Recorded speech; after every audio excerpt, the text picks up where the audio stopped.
ध्यान से, ये है वो यूट्रस और यहाँ से आपका फॉलोपियन ट्यूब जाएगा। ये फॉलोपियन ट्यूब है। बताइए महिला नसबंदी क्या कहलाता है? फटाफट बताएंगे। ट्यूबेकोटॉमी। महिला नसबंदी क्या कहलाएगा? ट्यूबेकोटॉमी। ट्यूबेकोटॉमी महिला नसबंदी कहलाता है ना। अब इसको तो यूटेरस, यूटेरस, यूट्रस हो गया। ये बच्चा कहाँ रहता है? यूट्रस में रहता है। अब हम लोग समझते हैं ये क्या चीज है? ओवरी है। दो ओवरी होती है। पक्षियों में ओवरी कहेगा तो कितने ओवरी होते हैं? पक्षियों में एक ओवरी होती है। क्या दोनों ओवरी मेल में एक फीमेल में एक साथ काम करती है? नहीं, एक काम करेगी तो दूसरा नहीं काम करता। 28 दिन का गैप होता है। ये 7 दिन में बनता है। देखिए 28 दिन की होता है, ये 7 दिन में बन रहा होता है, ठीक है। और अगले 7 दिन तक ये वेट कर रहा होता है कि इससे अगर स्पर्म आ जाएगा तो हम उससे फर्टिलाइजेशन कर देंगे। और इसमें भी नहीं आना तो अगले 7 दिन में ये वापस निकल जाएगा। तो 7 चौको 28 दिन में हो जाता है। तो जैसे मेंस्ट्रुएशन साइकिल मान लीजिए यहाँ से चला गया, पीरियड आगे चला गया, ठीक है। तो पीरियड आने के 7 दिन बाद अब ये वाला बनेगा। तो इस 7 दिन के बाद अगर स्पर्म आएगा भी इस 7 दिन के दौरान, तो अभी तो ये बन ही रहा है, तो कहां से फर्टिलाइजेशन होगा? लेकिन 7 दिन के बाद आता है। मान के चलिए किसी का 1 तारीख को पीरियड है, तो 1 तारीख से लेकर 7 तारीख के बीच में उसमें स्पर्म आएगा तो कोई काम का नहीं, क्योंकि अभी ये तो ओवम बन ही रहा है।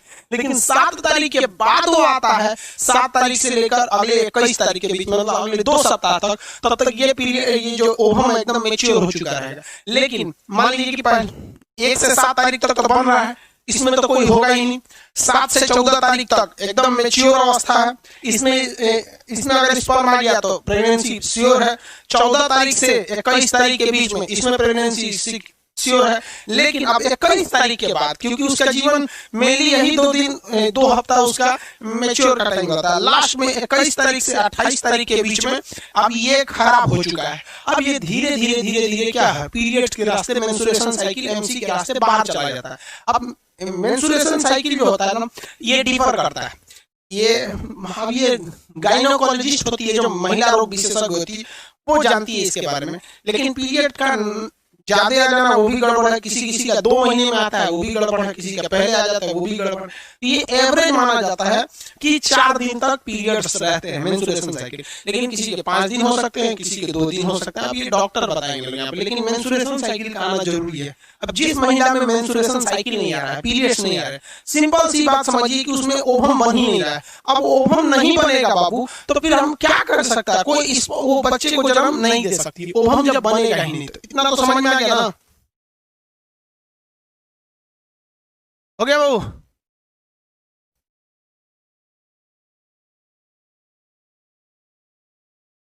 सर क्या क्वेश्चन करेंगी सर? अगर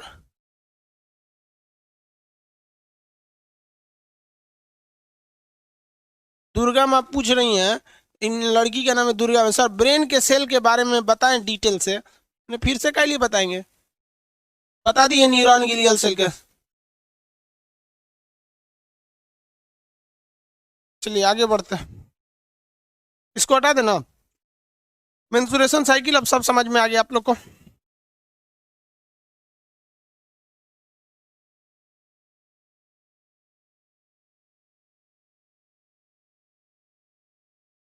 आगे चलते हैं, ध्यान से देखते हैं। यहाँ पे मीन्स यहाँ पर एक पतली झिल्ली होती है। जैसे देखिए ध्यान से, यहाँ पर आगे समझते, ये वेजाइना और ये यूट्रस, यूट्रस और वेजाइना के बीच में एक पतली झिल्ली होती है जिसे हम लोग हाइमन कहते हैं। जिसे क्या कहते हैं? हाइमन कहते हैं। ये वेजाइना के बाद एक पतली झिल्ली होती है जिसे हम क्या कहते हैं? हाइमन। और हाइमन के बाद होता है यूट्रस। हाइमन के बाद क्या होता है? यूट्रस होता है। अगर कोई महिला जो है, जो कोई फीमेल है, ज्यादा मेहनत का काम कर रही है, साइकिल चला रही है, तो उसका हाइमन टूट जाता है, ठीक है। ये हाइमन टूट जाएगा। कुश्ती कर रही है, हाइमन टूट जाएगा। पुलिस में जॉब करती है, हाइमन टूट जाता है। तो ये हाइमन जो होता है एक पतली सी झिल्ली होती है जो यहाँ पर परत जाती है।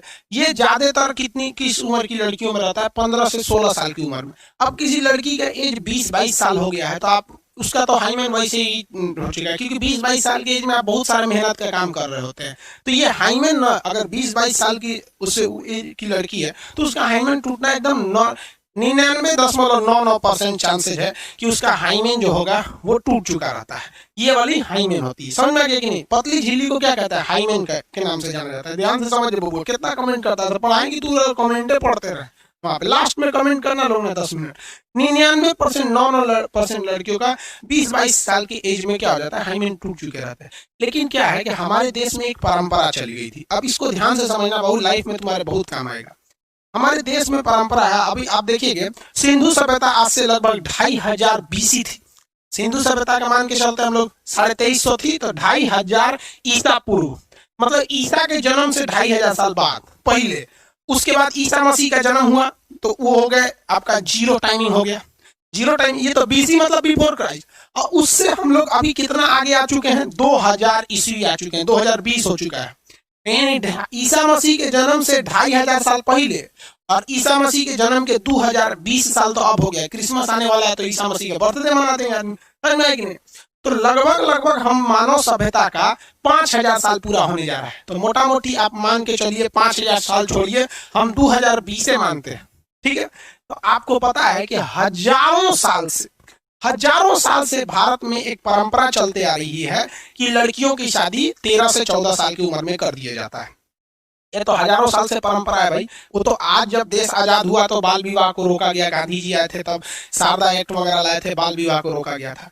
तो 13 साल की एज में लड़कियों की शादी हो जाती थी और ये हजारों साल से हिस्ट्री रहता था। तो आपको पता है कि 20 से 22 साल की एज में लड़कियों के हाइमेन जो होते हैं अपने से टूट जाते हैं। ये हाइमेन जो होता है ना अपने से टूट जाते हैं, मेहनत का काम करना, छत पे जाने आने से। ये एकदम पतली झिल्ली होती है। लेकिन पहले क्या होता था कि लड़कियों की शादी 13 साल की एज में कर दी जाती थी और उनका हाइमेन जो होता था, मेहनत नहीं करती थी, 13 साल की लड़की छोटी रहती थी वहां पर। अब जब वो उनका शादी ब्याह होता था, जब उनके बीच सेक्सुअल रिलेशन होते थे, तब ये हाइमेन टूट जाता था, जिस वजह से मतलब कहते थे ब्लीडिंग आ रही है। तो आज हिंदुस्तान में एक परंपरा बन चुकी है, मतलब एक तरह के लोगों के दिमाग में मिथ गलत बैठ चुका है कि जो लड़की मतलब अच्छी है, मतलब किसी के दूसरे के साथ सेक्सुअल रिलेशन नहीं बनाई है, उसका हाइमेन रहेगा, उसकी ब्लीडिंग से होती है। ये गलत चीजें हैं, ऐसा नहीं है, ये एकदम 110% गलत है। अब अगर आप चाहते हैं कि मान लीजिए आपकी शादी ब्याह हो, आपकी वाइफ के साथ हाइमेन हो, तो फिर 13 साल की उम्र में शादी कर लीजिएगा, आज जेल चल जाइएगा, ठीक है? क्योंकि ये नॉर्मल सी बात है। इतनी पतली झिल्ली रहती है कि एक कागज भी उससे मोटा रहता है, कागज से भी पतली झिल्ली रहती है। वो नेचुरल चीज है, क्योंकि जब भी छोटे बच्चे रहते हैं तो उसमें एक्सटर्नल चीजों से बचाव के लिए दिया रहता है। तो अपने दिमाग से ये हटा दीजिएगा कि अगर आप जेन्युइन है, आज किसी की भी शादी होगी तो 20-22 साल की ही लड़की से होगी। 100% तो हम लिख देते हैं, 100% लिख देते हैं, नो हाइमेन सिक्योर। सीढ़ी 10 बार अगर सीढ़ी ऊपर नीचे चढ़ जाओगे ना तो हाइमेन चला जाएगा। तो इस मिथ को हटाइएगा। लेकिन अगर ये बात आई कहां से कि हाइमेन वगैरह या ब्लीडिंग की सवाल, ये अपने दिमाग से हटाइएगा, वरना ये आपके रिलेशन को बर्बाद कर देता है। किसी भी अच्छे खासे रिलेशन को बर्बाद करने के लिए एक शक दिमाग में बैठ जाता है ना, तो वो हो जाएगा। तो आपको तो पता ही भैया, अगर आपको समझ आ गया 13 साल की एज में तो किसी से शादी नहीं हो, जो कानूनी अपराध यहाँ होगा तो नो ब्लीडिंग, नो हाइमेन वगैरह, सब चीज़ों को अपने दिमाग से निकालिएगा। अब हम आपको टीचर हैं, हम आपको पढ़ाते हैं, बट हमारी कोशिश रहती है आपको टीचर से ज़्यादा एक दोस्त की तरह समझा सके। इसे आप पॉजिटिव वे में लेंगे और अपनी ज़िंदगी में खुशहाल रहिए। आप लोग समझ में आया?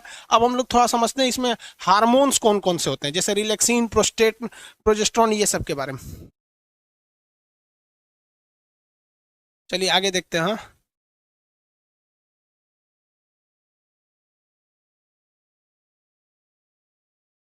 यूके सीना करे टेयरिंग हार्मोन इज नेचुरल फेनोमेना। और एगो और बात बताते हैं बाबू, देखो एगो देहात में कहावत कहा जाता है ना, होशियार को 4 जगह गोबर लग जाता है। एगो बहुत होशियार आदमी था, जा रहा था ना तो उसके पैरवा में गोबर लग गया। तू कर क्या लगा है, what is this? CBSE board का था होशियार, तो हथवा से उठा के देख रहा है, ये क्या है, नहीं समझ में आया तो सूंघ के देख रहा है, हेउजा लग गया। अरे चोट्टा कहीं का में गोबर लगल है तो 3 जगह पोत लिया। एगो यहाँ हाथ में पैर में पोतेबे कि हाथों में पोत लिया, नकियों में पोत लिया। तो कहा जाता है होशियार के 3 जगह गोबर लगता है। तो अगर तू ढेर होशियार बनेगा ना, तो आज डॉक्टरी आ गया है और डॉक्टर क्या करते हैं, इस हाइमेन को ऑपरेशन से करके एक पतली झिल्ली लगा देते हैं। हाइमेन आराम से लग गया यहाँ पर, ले। अब अगर हाइमेन लगा दिया ना, तो समझ जाओ कि वो किसी को भी कर देगा। वो 40 साल की बुढ़िया को भी हाइमेन लगा देगा ना, तो उसका हाइमेन आ जाएगा। समझ में आ गया कि नहीं आ गया? इसलिए भाई साहब ये बहुत गड़बड़ चीज है यहाँ पर। इसलिए आप अपने दिमाग से हटा दीजिएगा ये मिथ को, एकदम गलत बात है। 13 साल की एज के बाद वो अपने से डिफेक्टेड हो जाता है। 13-14 साल के बाद वो मतलब हाइमेन रहने का सवाल ही पैदा नहीं होता है। लेकिन हमारे दिमाग में जो चीजों को 4000 साल से भरा जा रहा है कि नहीं फर्स्ट टाइम सेक्सुअल रिलेशन बनाने से ब्लीडिंग आती है, हाइमेन होता है, तो वो 4000 साल की बातें 50 साल में कैसे टूट सकती है? वहां पे दिमाग से नहीं ना हटेगा। हम लोग को तो कोई भी चीज दिमाग में घर कर जाती है, होता है कि नहीं होता है? चलिए अब आगे आते हैं, आप लोग समझदार हैं। इससे बहुत सारी लड़कियों को मतलब अच्छी लड़कियों को एक शक की नजर से लोग देखने लगते हैं, एकदम गलत चीज है। ऐसे लड़के साले बोंक होते हैं, वो जिंदगी भर ससुरे बकलोल ही रहेंगे। यहाँ पर आगे देखते हैं हम लोग। हाँ, किसी को कोई दिक्कत नहीं है?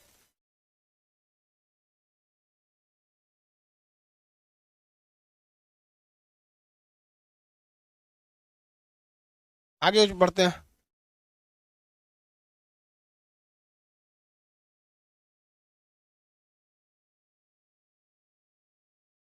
चलिए अब छोड़िए ये सब, आगे देखिए। अब हार्मोन के बारे में हम समझते हैं। ओवरी से ना 3 हार्मोन बनते हैं, फीमेल ओवरी में 3 हार्मोन बनते हैं। एक बनता है ना आपका एस्ट्रोजन। एस्ट्रोजन एस्ट्रोजन एस्ट्रोजन क्या करता है? ये महिलाओं में सेकेंडरी सेक्सुअल चीजों को बढ़ाता है। जैसे हम लोग में टेस्टोस्टेरोन था, टेस्टोस्टेरोन की वजह से हम लोग में दाढ़ी मोछ आने लगते हैं, ये सब चीजें शरीर पे बाल वगैरह आने लगते हैं। तो ये एस्ट्रोजन क्या होता है? मेंसुरेशन साइकिल के निर्माण में मदद करता है। एस्ट्रोजन क्या करता है? मेंसुरेशन साइकिल के निर्माण में मदद करता है।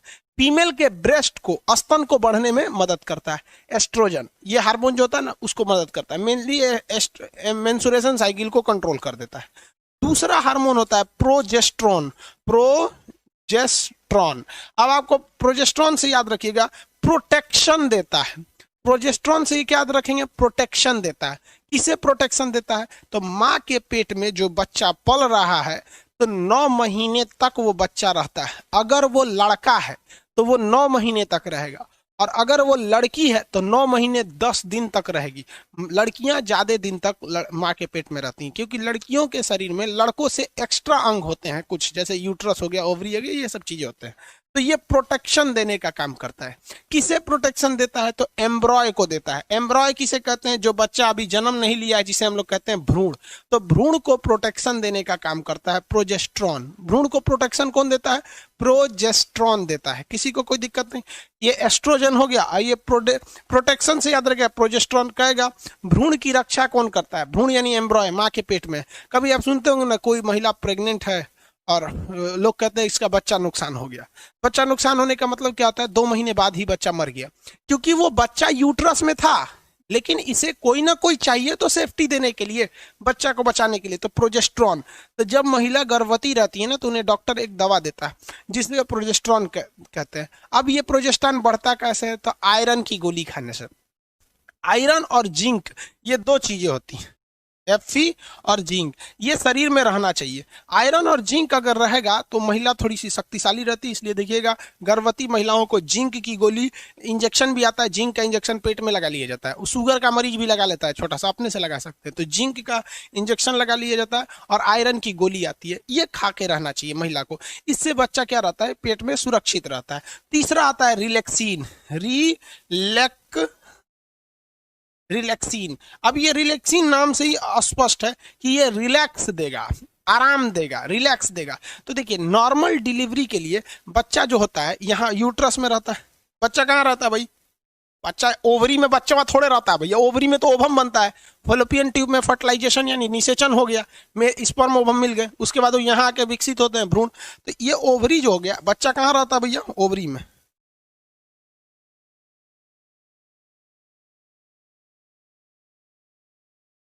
देखिए ओवरी में जो बच्चा रहता है ना, तो इसका सर ऊपर रहता है, बचवा का सर ऊपर रहता है और उसका पैर नीचे रहता है, ठीक है। और ये एक तरह की झिल्ली में बंद रहता है। इस झिल्ली को कहते हैं इमियोटिक सैक। इस झिल्ली को क्या कहते हैं? इमियोटिक सैक। तो जब भी बच्चा रहता है ना, उसका सर ऊपर रहता है, पैर नीचे रहता है। ये रिलैक्सिन हार्मोन क्या करता है इस बच्चे को? जब बचवा जन्म लेता है तो ये रिलैक्सिन हार्मोन इस बचवा को घुमा देता है, यानी बचवा को इस तरह से घुमा के वापस इसका सरवा नीचे करता है। इसका असर कहाँ करता है? नीचे। कौन हार्मोन? Relaxin hormone. इसने नर्स वगैरह को देखिएगा ना, वो पेट दबाते रहती हैं, ऐसे क्या करती है? दबाते। 3 इडियट मूवी में देखिएगा, वो लोग मतलब इंजीनियर रहते थे लेकिन फिर भी नॉर्मल डिलीवरी करते थे, तो वो क्या कहते हैं कि ये बच्चे का पहले क्या आना चाहिए? सर और शरीर के बाहर आना चाहिए, वेजिना के रास्ते शरीर से सबसे पहले सर आना चाहिए, तो वही रिलैक्सिन हार्मोन मदद करता है। अब ये जो कमर की हड्डी होती है फीमेल की, वो चौड़ी होती है, मेल की कमर की हड्डी सीधी होती है, ये वाली पेल्विक जो होती है पढ़ा दी है हड्डी में, वो फीमेल में चौड़ी होती है, ताकि नॉर्मल डिलीवरी में क्या हो सके? सहूलियत हो सके। तो ये इसको घुमा देता है, और ये घुमाने के बाद ये रिलैक्सिन हार्मोन आराम से बच्चे को जन्म दे देता है, वो ऑटोमेटिक इसको चौड़ा कर देता है। वरना अगर रिलैक्सिन हार्मोन नहीं होगा ना, तो ये बच्चे के समय में, एक माँ जब बच्चे को जन्म देती है ना, तो इतना भयानक दर्द होता है, आप अंदाजा लगाइए। जिस दर्द में एक पुरुष की मौत हो जाती है ना, जो पुरुष कहते हैं बहुत शक्तिशाली हैं, सूरवीर हैं, तो जिस दर्द में एक पुरुष की मौत हो जाती है, उससे 30 गुना ज्यादा दर्द करता है एक महिला को जब वो बच्चे को जन्म देती है। सोचिए कितना दर्द बर्दाश्त कर लेती है। वो किसके वजह से? इसी रिलैक्सिन हार्मोन की वजह से। समझ में आ गया कि नहीं? कभी कभी क्या होता है कि ये बचवा सीधा नहीं हो पाता है, इसका सरवा ऊपरे रह जाता है। ऐसे बच्चे को थोड़ा रिस्क हो जाता है, जल्दी से उसके शरीर को बाहर आ जाना चाहिए, तो उसका शरीर के बाहर पहले क्या आ जाता है? पैर आ जाता है, तो नर्स वगैरह उसको पकड़ के खींच लेते हैं। कैसे? आप 3 इडियट मूवी में देखे होंगे, सेक्शन ट्यूब से उसके सर पे लगा के खींच लेता है बाहर। समझ में आएगी? नहीं गया किसी को दिक्कत? तो पहले पैरे पकड़ के खींच लिया जाता है, और बचवा रोने लगता है तो उसकी प्लेसेंटा यानी गर्भनाल को काट दिया जाता है। बताया है बच्चवा को भोजन किससे मिलता है? तो बच्चवा को भोजन मिलता है प्लेसेंटा यानी गर्भनाल से, तो इसको काट दिया जाता है। तो ऐसे बच्चा को कहा जाता है कि उल्टा पैदा हुआ है, यानी जिसका पहले पैर शरीर के बाहर आता है ना, माँ के पेट से सबसे पहले पैर आ जाता है, तो उसे कहते हैं उल्टा पैदा हुआ है। तो गाँव में जाइएगा ना, कभी कंधा दर्द करने लगेगा, कहीं कुछ दर्द हो जाएगा ना, तो गाँव में आदमी खोजता है कौन उल्टा पैदा हुआ है, और वो पैर से झाड़ देता है ना, तो सही हो जाता है। ये बिहारी टेक्नोलॉजी है। गांव में ना ऐसे बहुत इलाज होता है, तो उसका सबको एड्रेस पता होता है कि फलनिया का लड़का उल्टा पैदा भइल बा। अब वो क्या करता है ना, चिली कुलिक झाड़ देता है, सब नहीं, चिली कुलिक झाड़ देते हैं सब। समझा कि नहीं? अब आप लोग में भी उल्टे होंगे लोग तो अच्छी बात है भाई, जो सीधा पैदा हुआ है कम से कम उससे तो अच्छा है ना उल्टा पैदा होने वाला, कि कम से कम भाई साहब लोगों का इलाज तो कर रहा है यहाँ पे। समझ में आ रहा है कि नहीं आ रहा है? आगे बढ़ जाए। तो जब तक बच्चा पेट में रहता है ना, उसका सर ऊपर रहता है। अब सोचिए भाई साहब, पूरा सर घुमा के फिर वापस जन्म देना है बच्चे को, तो ये तो इतना समझ में आ गया। रिलैक्सिन हार्मोन, ये 3 हार्मोन, नाम कितना इजी है, याद रखने की क्या जरूरत है। एक एस्ट्रोजन है, एस्ट्रोजन क्या करता है? स्टार्ट करता है। एस्ट्रोजन से एक स्टार्टिंग की फीलिंग आ रही है, स्टार्ट, तो मेंस्ट्रुएशन साइकिल को स्टार्ट करता है, ओवम को बनने देता है। प्रोजेस्टेरोन प्रोटेक्शन देता है, इसे तो भ्रूण को प्रोटेक्शन देता है, इसको कुछ हो ना जाए। रिलैक्सिन रिलैक्स देता है ताकि आराम से नॉर्मल डिलीवरी हो जाए। अब कुछ महिलाओं का नॉर्मल डिलीवरी हो ही नहीं पाता है, जिसके रीजन समझिए, जिसकी कमर की हड्डी क्या है? पतली है, तो नॉर्मल डिलीवरी नहीं होगा। रिलैक्सिन हार्मोन की मात्रा कम है तो भी नहीं होगा। अब रिलैक्सिन हार्मोन अगर कम हो जाएगा तो भैया रिलैक्सिन हार्मोनों में इसको घुमा रहा था और घुमेबे नहीं करेगा, तो बचवा ना क्या हो जाएगा? इसे बेड़ हो जाएगा। अब बेड़ा हो जाएगा इस तरह, तो बच्चा जन्म ही नहीं ले सकता हो, माँ को मरना फिक्स है। शाहजहां की पत्नी मुमताज, ससुरा राजा था हिंदुस्तान का, उसके में भी रिलैक्सिन हार्मोन कम हो गया था। अब भाई रिलैक्सिन हार्मोन का यहाँ फैक्ट्री डल रहे हैं, ससुरा 14 गो लड़का हुए थे शाहजहां का। हमको समझ में नहीं आता है, 20 साल की शादी में 14 गो अटाया कैसे? इनको रेस्ट नहीं दिया उसको, बताओ यार। तुरंत लोड कर रहा था, AK-47 बना दिया था। जब हाल 14 गो लड़का होगा तो भाई शरीर क्या कहेगा कि हम का रिलैक्सिन हार्मोन के फैक्ट्री डल रहे हैं। नहीं हुआ। 14वां लड़का होते समय रिलैक्सिन हार्मोन की मात्रा कम हो गई थी, वो लड़के को हल्का घुमा दिया, पूरा नहीं घुमा पाया, और लड़का इतना शरीर से बाहर आया, शाहजहां की पत्नी मुमताज का मौत हो गया। उसके बाद मौत की याद में ताजमहल बनवाया। हद है भैया, यहाँ ये कोई मतलब बनता है? 14 गो लड़का, लेकिन क्या करोगे यार, उस समय टेक्नोलॉजी भी तो नहीं थी। आज नया नया दवाई आ गया है, टेक्नोलॉजी आ गया है, उस समय कुछ नहीं था। ये रिलैक्सिन समझ में आ गया। आजकल के डॉक्टर क्या करते हैं सब कि महिला को ना रिलैक्सिन, साउंड नहीं आ रहा है क्या जी? बैटरी दीजिए तो। आजकल का डॉक्टर ना दवाई दे देता है सब महिला को, और कहता है कि ये वाली दवा ना, ये गोल वाला टैबलेट जरूर खाना। अरे बकलोलिया, वो गोल का टैबलेटवा दे के तोरे शरीर से रिलैक्सिन को कम कर देता है।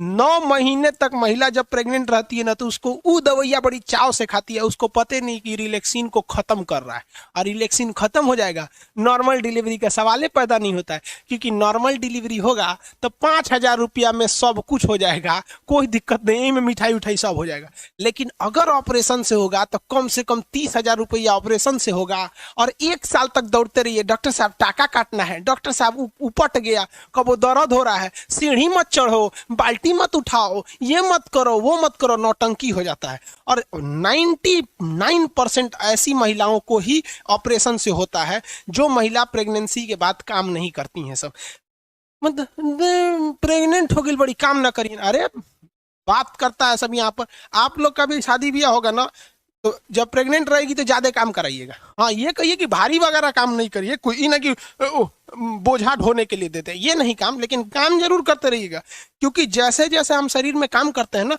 हमारा कोशिका विभाजन उतना तेजी से होता है, आपको पता ही है, तो रिलैक्सिन हार्मोन उतना बनेगा। अब महिलाओं में आजकल की एक खराबी क्या है कि नैहर में वो पतई बीन देगी, चापरासी का काम कर देगी, नैहर में कुछ काम कर देगी, बाथरूम साफ करेगी, नाली साफ करेगी नैहर में, भैंस का गोबर उठाएगी, लेकिन जब ब्याह करके ससुराल में आएगी तो नौटंकी। ओ माय गॉड, ये झाड़ू है, झाड़ू, झाड़ू से क्या होता है? ससुरी दांत खोदल जाला झाड़ू से, झाड़ू से क्या होता है? नैहर में चपरासी के काम है, यहाँ आके झाड़ू क्या होता है? मार दू झाड़ू, वही से होशे में आ जाइए। काम मतलब काम होता है आपका। कहीं क्या जानती हो? तो हम ब्यूटिशियन जानते हैं रे बकलोलिया, कहीं का ब्यूटिशियन जानते हैं। अरे जरा सोचो, अगर कोई लड़का कहे कि लड़की वाला है और लड़की वाला कहे कि लड़का क्या करते हैं, तो लड़का कहे कि हम सेविंग करना जानते हैं, दाढ़ी मोछ बना लेते हैं। रे चोट्टा कहीं का, दाढ़ी मोछ तोर है तो तोर बाप आके बनाएंगे, अपने से बनाओ ना। यहाँ पर कोई भी दाढ़ी मोछ ट्रिमर लेके बना लो, क्या जाता है? सेविंग करना है तो छील लो। और लड़की को कौन चीज आता है? पोत पात लो, प्राइमर, क्रीम, मॉइस्चराइजर पोत पात लो। ससुरी अपने सजने के लिए कहते ब्यूटिशियन का कोर्स जानते हैं। कौन नहीं जानता रे ब्यूटिशियन का कोर्स? 8 गो क्रीम हमारे लिए ले दो, 8 पोत देंगे, ब्यूटिशियन हो गई, वहां पर हो गया 8 ब्यूटिशियन का कोर्स जानते हैं।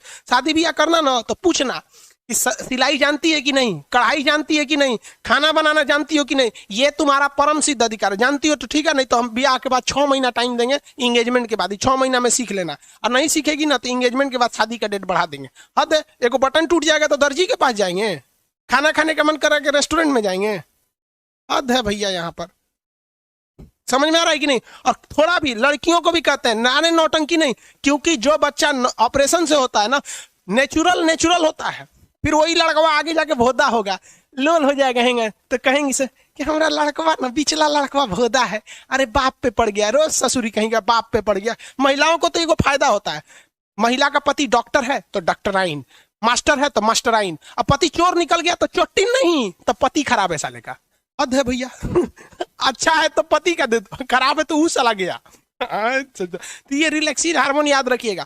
काम में कोई ढिलाई नहीं करने दीजिएगा, काम करने दीजिए, खाना बना, हाँ वजन मत उठाने दीजिएगा। ये नहीं कि बेचारी कपड़ा धोई है तो बड़का पाल्टी लेके ऊपर जाए, कपड़ा धुलते रहेंगे। हाँ, आप छत पे ले जाना है तो आप कपड़ा लेके चले जाइए, ये सब काम, लेकिन काम करने दीजिएगा, वरना हाल यही हो जाएगा ऑपरेशन से करना। और महिलाएं काम करना नहीं चाहती हैं, याद रखिए भैया, ससुराल में वो कुछ नहीं करना चाहती है। आपको एग्जाम्पल देते हैं, आपकी जब शादी हो जाएगी ना तो आप अपनी पत्नी को मायके लेके जाइएगा।